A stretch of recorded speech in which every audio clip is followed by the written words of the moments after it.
नमस्कार प्यारे साथियों, आप सभी का फादर क्लासेस महोबा में हार्दिक स्वागत एवं अभिनंदन करते हैं। साथियों, तकदीर के खेल से कभी निराश नहीं होते। तकदीर के खेल से कभी निराश नहीं होते। जिंदगी में यूं ही कभी उदास नहीं होते। साथियों, हाथों की लकीरों में क्यों विश्वास करते हो? हाथों की लकीरों में क्यों विश्वास करते हो? साथियों, तकदीर तो उनकी भी होती है जिनके हाथ नहीं होते। साथियों, आइए इसी एनर्जी युक्त वर्ड्स के साथ शुरू करते हैं आज की क्लास। देखें, क्वेश्चन नंबर पहला दिया है।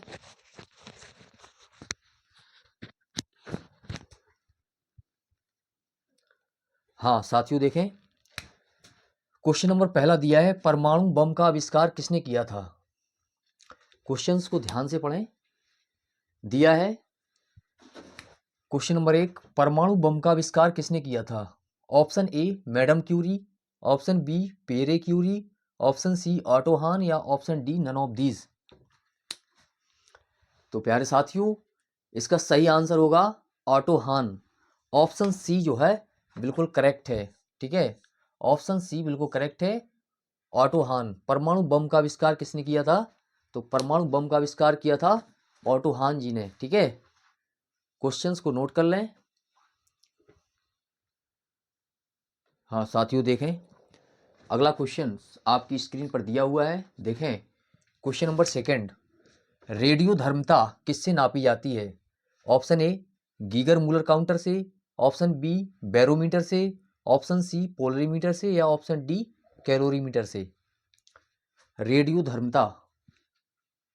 साथियों, रेडियो धर्मता किससे नापी जाती है? तो इसका सही आंसर है गीगर मूलर काउंटर से। ठीक है, जीएम काउंटर। इसका सही आंसर है ऑप्शन ए गीगर मूलर काउंटर से। ठीक है, रेडियो धर्मता किससे नापी जाती है? तो गीगर मूलर काउंटर से। ऑप्शन ए जो है बिल्कुल करेक्ट होगा। ठीक है, हाँ साथियों, देखें, नेक्स्ट क्वेश्चन, क्वेश्चन नंबर 3 दिया है, हाइड्रोजन बम किसके द्वारा विकसित किया गया? ऑप्शन ए एडवर्ड टेलर द्वारा, ऑप्शन बी बर्नन बॉर्न ब्राउन द्वारा, ऑप्शन सी जे रॉबर्ट ओपेनहीमर द्वारा या ऑप्शन डी सैमुअल कोहेन द्वारा।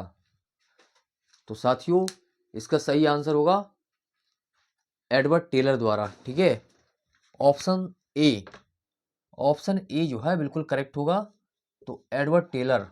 हाइड्रोजन बम किसके द्वारा विकसित किया गया? तो एडवर्ड टेलर के द्वारा। ठीक है, हाइड्रोजन बम किसने विकसित किया? तो एडवर्ड टेलर ने। ठीक है,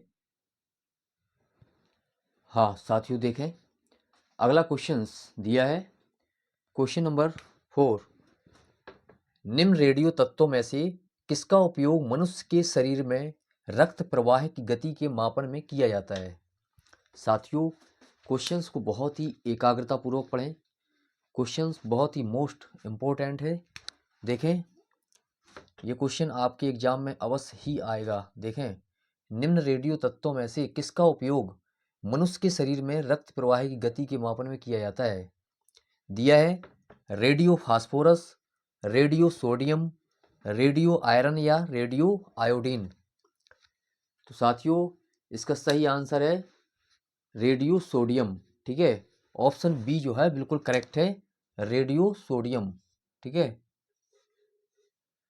निम्न रेडियो तत्वों में से किसका उपयोग मनुष्य के शरीर में रक्त प्रवाह की गति को के मापन में किया जाता है? तो रेडियो सोडियम। ऑप्शन बी जो है बिल्कुल करेक्ट है।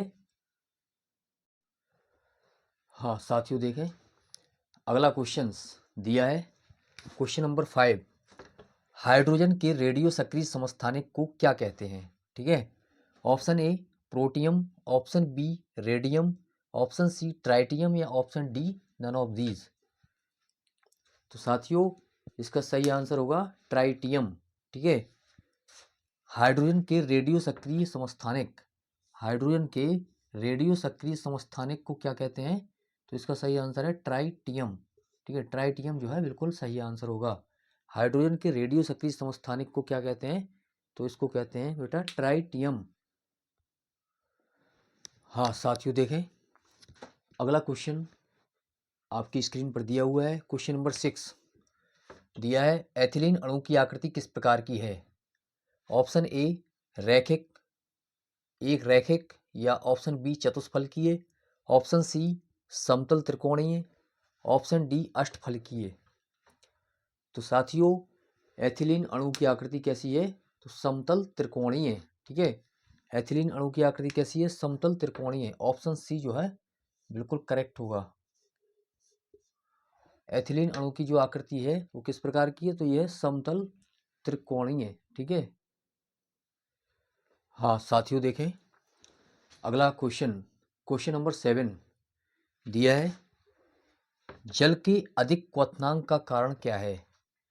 साथियों देखें जल के अधिक क्वथनांक का कारण क्या है। ऑप्शन ए जल के अणुओं में हाइड्रोजन आबंधन, ऑप्शन बी इसकी अधिक विशिष्ट ऊष्मा, ऑप्शन सी जल के अणुओं का कम वियोजन, या option D none of these. तो इसका सही आंसर है ऑप्शन ए जल के अणुओं में हाइड्रोजन का आबंधन। ठीक है, जल के अधिक क्वथनांक का कारण क्या है, तो जल के अणुओं में हाइड्रोजन आबंधन। ऑप्शन ए जो है बिल्कुल करेक्ट है। ठीक है, जल के अणुओं में हाइड्रोजन आबंधन। जल के अधिक क्वथनांक का कारण क्या है, तो जल के अणुओं में हाइड्रोजन आबंधन। ठीक है, ऑप्शन ए जो है बिल्कुल करेक्ट है। हाँ साथियों देखें अगला क्वेश्चन आपकी स्क्रीन पर दिया हुआ है। क्वेश्चन नंबर 8 दिया है हाइड्रोजन के समस्थानिकों की संख्या कितनी है। हाइड्रोजन के समस्थानिकों की संख्या कितनी है। ऑप्शन है option A 2, option B 3, option C 4, या ऑप्शन डी 5। तो साथियों हाइड्रोजन के समस्थानिकों की संख्या है 3। ठीक है, ऑप्शन बी जो है बिल्कुल करेक्ट होगा। ऑप्शन बी बिल्कुल करेक्ट है, हाइड्रोजन के समस्थानिकों की संख्या है 3। ठीक है, क्वेश्चन नंबर अगला देखें। हाँ साथियों देखें क्वेश्चन नंबर 9, क्वेश्चन नंबर 9 देखें दिया है किसी तत्व की रासायनिक प्रकृति किस पर निर्भर करती है। किसी तत्व की रासायनिक प्रकृति किस पर निर्भर करती है। ठीक है, ऑप्शन दिए हैं। पहला ऑप्शन है आवेश पर, ऑप्शन बी इलेक्ट्रॉन पर, ऑप्शन सी संयोजी इलेक्ट्रॉन पर, या ऑप्शन डी प्रोटॉन पर। किसी तत्व की रासायनिक प्रकृति किस पर निर्भर करती है, तो इसका सही आंसर है साथियों ऑप्शन सी संयोजी इलेक्ट्रॉन पर। ठीक है, किसी तत्व की रासायनिक प्रकृति किस पर निर्भर करती है, तो इसका सही आंसर होगा संयोजी इलेक्ट्रॉन। ठीक है, किसी तत्व की रासायनिक प्रकृति किस पर निर्भर करती है, तो संयोजी इलेक्ट्रॉन पर। ठीक है, ऑप्शन सी जो है बिल्कुल करेक्ट है। हाँ साथियों देखें क्वेश्चन नंबर 10 दिया है किसी परमाणु की बाह्यतम कक्षा में कितने इलेक्ट्रॉन रह सकते हैं। किसी परमाणु की बाह्यतम कक्षा में कितने इलेक्ट्रॉन रह सकते हैं। Option A 2, option B 8, option C 18, या ऑप्शन डी 16। तो साथियों इसका सही आंसर है ऑप्शन बी 8। ठीक है, बाह्यतम कक्षा में परमाणु की बाह्यतम कक्षा में कितने इलेक्ट्रॉन रह सकते हैं, तो 8। ऑप्शन बी जो है बिल्कुल करेक्ट है। ठीक है, किसी परमाणु की बाह्यतम कक्षा में कितने इलेक्ट्रॉन रह सकते हैं, तो 8। इसका सही आंसर है ऑप्शन बी। साथियों आज की हमारी क्लास यहीं समाप्त होती है।